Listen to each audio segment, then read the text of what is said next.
Salamu alaikum. Alaikum salam. Allah bai duka suna taran da Allah. Balanta kwaya.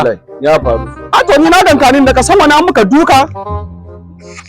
Menene ya faru? Ka same ni. Menene ya faru? Ina kakanmu nan ka san da yana da arziki. A to ni na sani mana kai sai kai wani dogon bayani. Yana gab da mutuwa, yana ga bakin mutuwa. Tsohon nan sai buɗe bakin shi dake ni da wa'ana nan muna gurin lokaci. Wannan amma wa'ana mashirmaci ne. Wannan kana ne. Wannan da mu da mun ba. Mutumin na gab da mutuwa ba. Da nan ta koyi na cina akwai miliyan 50 na bari yana ga kashi ne ya sheke. Ya mutu. Ya faɗa muku inda miliyan 50 na nan ba. Ya faɗa ba burna da ne ka ga kuma abun da fi shekara 5 ba. Akwai miliyan 50 a shikenan kawai sai ya mutu.